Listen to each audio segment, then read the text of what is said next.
students, this is lecture number 11 and today we are going to discuss about Jahn-Teller effect and its consequences and color in coordination compound. So first we'll start with Jahn-Teller effect. Jahn-Teller effect mostly observed in nonlinear molecule. In order to increase the stability of the molecule, so some kind of arrangement happen in the molecule. That arrangement we are calling as a distortion. This distortion may leads to increasing the stability of the molecule, disturbance of the symmetry in the molecule.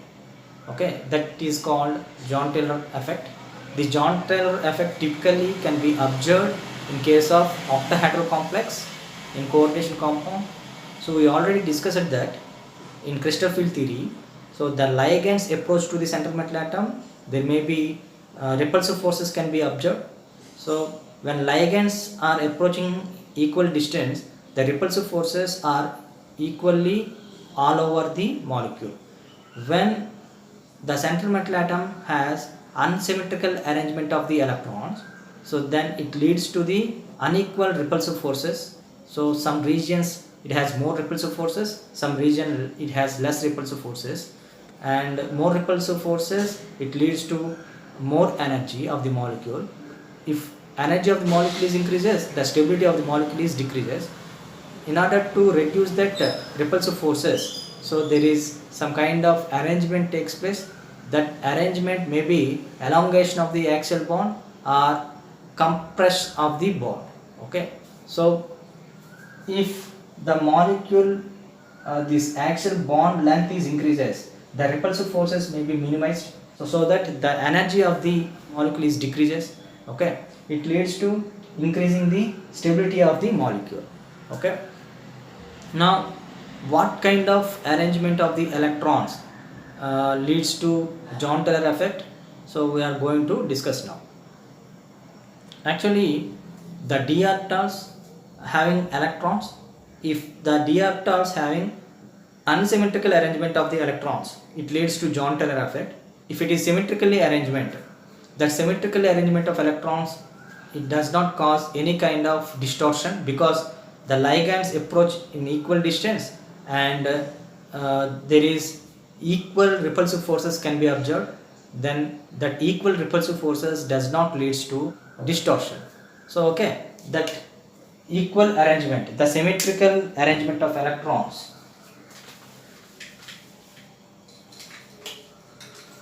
in case of D3 we can observe that symmetrical arrangement of the electron. Here 3 electrons can be observed in 3 T2z orbitals, so it is symmetrical arrangement.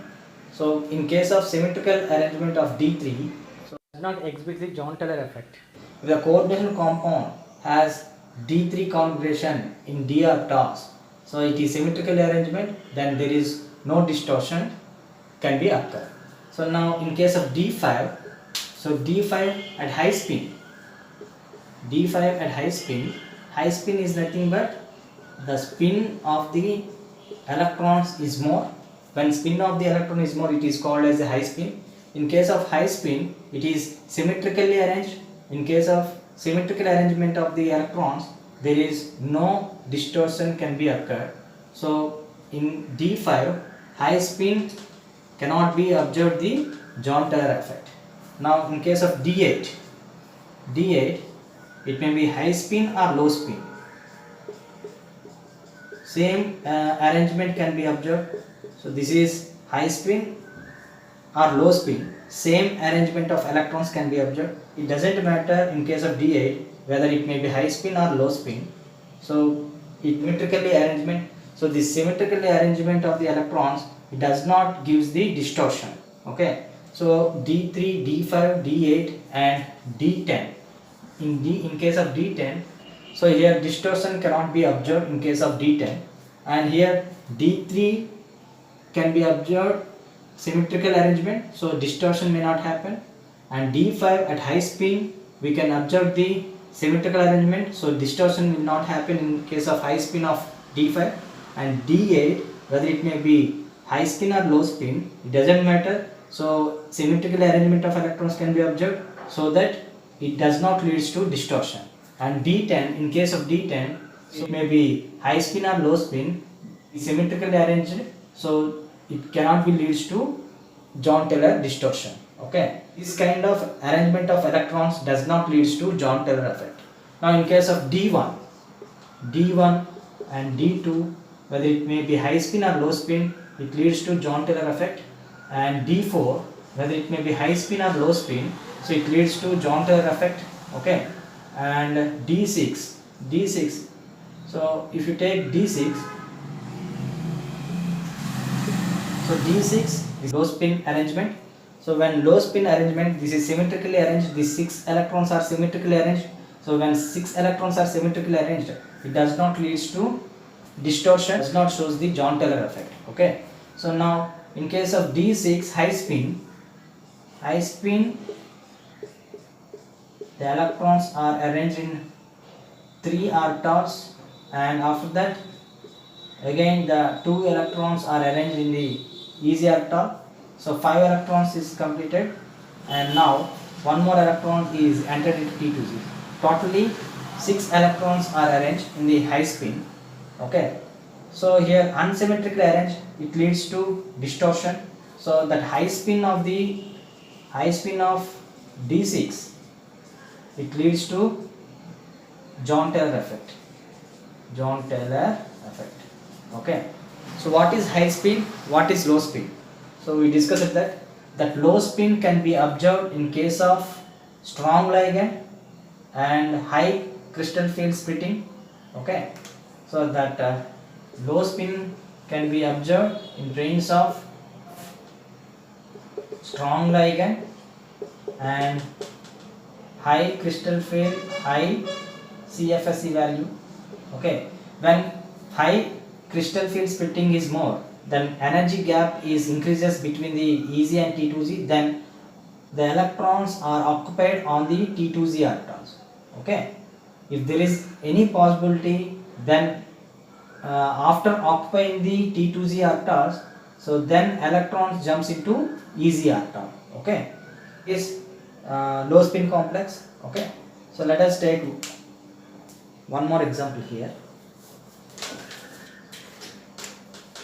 When you take D7, this D7 arrangement, so here if you consider high spin complex 1, 2, 3, in a high spin complex each T2G orbitals accounted 1 electron, and after that electron enters into the EZ orbitals. Now totally 5 electrons distributed, so 2 electrons more, the 2 electrons can be arranged in the EZ orbitals. So this is high spin arrangement. Okay, this high spin arrangement has some kind of unsymmetrical arrangement of electrons, it leads to distortion. And so this is high spin. And D7 in case of low spin, in case of D7 the electrons are arranged in T2Z orbitals, and so 6 electrons are arranged. Okay, one more electron is left, that one more electron is occupied on EZ. Okay, so T2Z it has symmetrically arranged, and EZ it does not have any symmetrical. So in EZ orbital no more symmetry can be observed here because one electron is occupied. Okay, so it leads to distortion. So that is high spin and low spin. So this low spin can be observed in case of strong field ligand and high CFS value, and high spin can be observed weak ligand and low CFSE value. So low crystal field stabilization energy or low crystal field splitting. Okay, so this is low spin and high spin. Now let us take one more example here. COF6 compound exhibit John-Taylor effect. Let us check that. So this cobalt oxidation state is +3. So here it loses 3 electrons. 1, 2. This is 5 d orbitals. 1, 2, 3, 4, 5, and this is s orbital. Okay. So 3d7, 1, 2, 3, 4, 5, 6, 7, and here cobalt 2 electrons. Okay, 4s2 3d7, and now here 3 electrons left. So here 2 electrons from the s orbital, 1 electron from the d orbital. So now here 6 electrons. So this is weak ligand. So in presence of weak ligand, the electrons will not paired up. So here this is EZ and this is T2Z and T2Z. So there may be high spin complex can be observed because fluorine is weak ligand. So due to in presence of weak ligand, so high spin complex can be observed. So here 6 electrons. So 1, 2, 3, 4, 5, 6. So the electrons distribution may be observed like this. So here there is T2Z having unsymmetrical arrangement. So due to the unsymmetrical arrangement in the T2Z, so this compound exhibit the John-Taylor effect. It exhibits the John-Taylor effect. So like that we can predict the John-Taylor effect. Okay. So now next one we are going to discuss about color in coordination compound. Color in coordination compound. So if we observe that complex compound, it exhibits the some kind of characteristic color. So when the coordination compound is exposed to sunlight or visible light, so it absorbs some kind of characteristic wavelength, and the electron present in T2Z orbital are going to EZ orbital, and it releases some kind of complementary color. Okay, that is called DD transition. So the DD transition may happen in presence of ligand. Okay, so now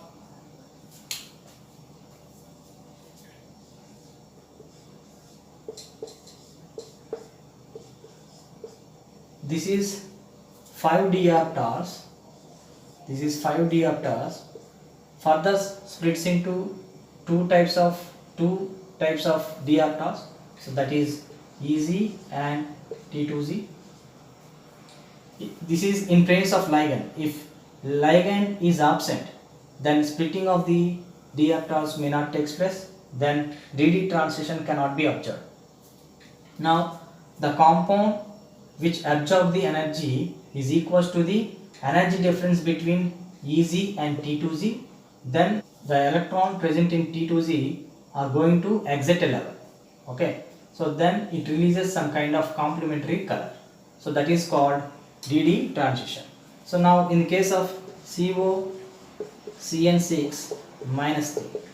So here cyanide is strong ligand. Due to that strong ligand, the crystal field splitting is more. So when crystal field splitting is more, it requires more energy, more radiation. Okay, so that's why it absorbs 310 nanometers, which lies in UV region. Okay, so now when it absorbs the 310 nanometers, and the electron present in T2Z are going to exit level like EZ, and it releases some kind of complementary color.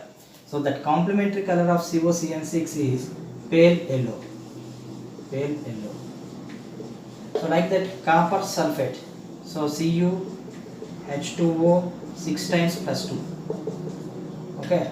So here CuH2O 6 times plus 2 is absorbed 600 nanometers because it is weak ligand. So due to this weak ligand, it absorbs 600 nanometers of wavelength, and it gives the blue color. The complementary color of this compound is blue color. So like that, the DD transition happen in presence of ligand. So the every coordination compound exhibits some particular color.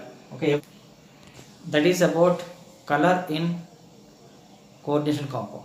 Thank you.